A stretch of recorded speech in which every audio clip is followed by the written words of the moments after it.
रहे हैं केवल सच तक। हरमू के रांची स्थित बीजेपी कार्यालय में प्रेस वार्ता की गई। अरुण सिंह, जो कि राष्ट्रीय प्रवक्ता है, उन्होंने मीडिया को संबोधित करते हुए कहा कि आलमगीर आलम को उसके पद से बर्खास्त किया जाना चाहिए और ये सरकार लूट की सरकार है। आइए सुनते हैं आगे क्या कुछ कहा उन्होंने। पश्चिम बंगाल में पीछा है, अन्य राज्यों में एनडीए के गठबंधन को एक तरफा सीटों का लाभ हो रहा है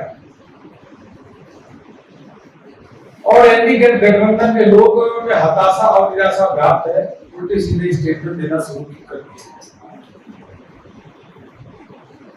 तो यहाँ पर झारखंड की सरकार है और ये एनडीए गठबंधन है।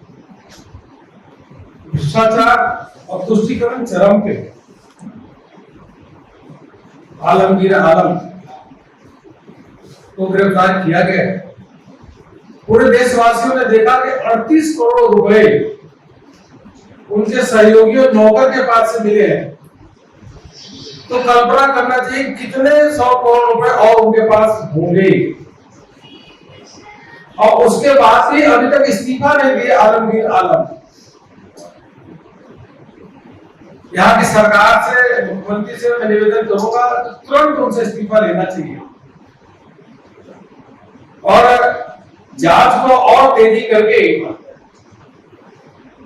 जो यह नमूना है 38 करोड़ रुपए, सैकड़ों करोड़ रुपए जो झारखंड की जनता की, गरीबों की हक का जिस प्रकार से उन्होंने लूटा है उसका और उजागर होना चाहिए। यह वही आलमगीर आलम साहब है जिनको पूरे देशवासियों ने देखा कि जो कोविड का समय चल रहा था,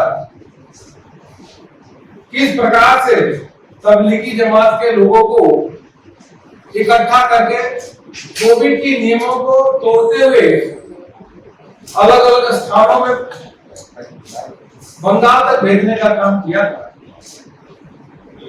नियमों के धज्जियां उड़ाई सरेआम। बहुत चर्चित नाम है, लेकिन तुष्टीकरण के कारण इनकी न तो अभी तक इनसे इस्तीफा दिया गया और न इन पे और कठोर कार्रवाई राज्य सरकार को करना चाहिए, वो अभी तक नहीं हुआ है। पूरे झारखंड में लैंड माफिया, शहर mafia, store mafia, liquor mafia यह सरकार को चला रहे हैं। सरकार अनाप शनाप पैसे इनसे ले रही है। तभी तो इसी का तो नतीजा है कि राज्य के पूर्व मुख्यमंत्री वह जेल में है, मंत्री जेल में है, दो आईएएस अधिकारी भी जेल में है। यह पहला ऐसा राज्य है जहां इतने अधिकारी भ्रष्टाचार के केस में जेल के अंदर हैं। और जब भी एनडीए गठबंधन की सरकार बनती है, झारखंड को सदैव लूटने का काम किया है। भाजपा की सरकार आने पे झारखंड को संवारने का काम करती है और इनकी गठबंधन जो जेएमएम, कांग्रेस और आरजेडी की सरकार हमेशा लूटने का काम करती है। इसलिए झारखंड लगातार काफी पीछे जा चुका है, पिछड़ चुका है। तुष्टीकरण का यह भी यहाँ पे खेत देखिए, संथाल परगना में जो लैंड जिहाद का केस कि बांग्लादेशी आते हैं, आदिवासी लड़कियों से शादी करते हैं, शादी करने के बाद जमीन हड़पते हैं, जमीन हड़पने के बाद बोटी काटने का काम करते हैं, लेकिन सरकार उन पर कार्रवाई नहीं करती क्योंकि तुष्टीकरण के मार्ग में चल रही है। तो लैंड जिहाद अगर सबसे बड़ा देश में कहीं इसका उदाहरण देखने को मिलेगा तो झारखंड में है। इस प्रकार की यहाँ घटनाएं चल रही। मित्रों, चुनाव का समय चल रहा है और आओ बाबा उनके नेता अलग अलग जगहों पे जाकर के प्रचार कर रहे हैं और अनर्गल आरोप भारतीय जनता पार्टी हमारे नेता हमारे प्रधानमंत्री मोदी जी पे लगा रहे हैं। मैं उनसे बताना चाहूंगा, पूछना भी चाहता हूं, जब यूपी की सरकार थी तो 12 लाख करोड़ रुपए का घोटाला हुआ था। 23 वर्ष से चाहे राज्य हो या देश के प्रमुख नेतृत्व करने वाले नरेंद्र मोदी जी कर रहे हैं, मुख्यमंत्री, गुजरात के मुख्यमंत्री और देश के प्रधानमंत्री के रूप में भी, लेकिन 23 वर्ष में 1 रुपए का भी आरोप नहीं लगा। इन जो एनडीए गठबंधन के लोग हैं, जो गठबंधन है, जब समय मिलता है, इवन जो पार्लियामेंट का सेशन चलता है तो भी कभी थाईलैंड चले जाते हैं, कभी इटली चले जाते हैं, लेकिन 23 वर्ष में हमारे प्रधानमंत्री मोदी जी ने एक दिन भी छुट्टी नहीं ली। और तो त्योहार जो होते हैं वो अभी सेना के जवानों के साथ जाकर के मनाते हैं। यह दोनों में अंतर है। एक तरफ राहुल बाबा एनडीए गठबंधन के नेता चांदी के चम्मच लेकर के जन्म लिए है, और दूसरी तरफ देश के यशस्वी प्रधानमंत्री नरेंद्र मोदी जी जो एनडीए का नेतृत्व कर रहे हैं, वह चाय बेचने वाले के घर में जन्म लेकर के इस स्थान पर पहुंचे हैं। वह गरीबों की पीड़ा जानते हैं।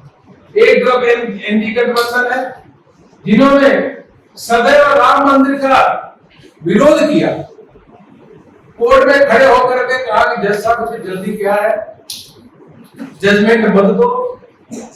और 500 साल पुराना जो केस था राम मंदिर का, उसको उलझाते रहे, लटकाते रहे, भटकाते रहे, रोड़े अटकाते रहे।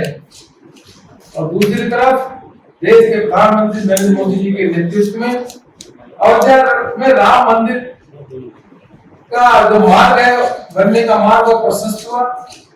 प्रधानमंत्री जाकर के भूमि पूजन किए, और तो और वहां पे जाकर के वहां पे प्राण प्रतिष्ठा में भाग लिए, लोकार्पण हुआ, और वहां पे करोड़ों हिंदू जाकर के वहां पे भगवान राम का जाकर पूजा कर रहे हैं, याचना अर्चना कर रहे हैं।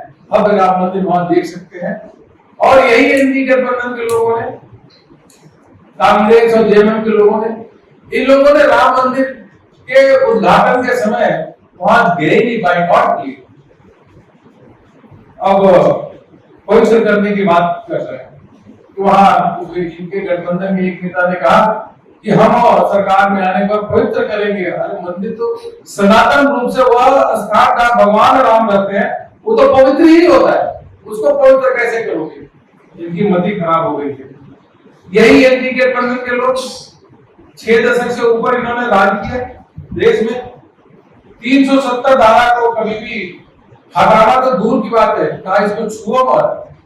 वो देश नेता राहुल गांधी ये सब लोगों को भटकाने का काम करते हैं, मुद्दे भटकाने का काम करते हैं। अभी 2 दिन पहले राहुल गांधी ने क्या वक्तव्य दिया, आप सबको ध्यान ही होगा।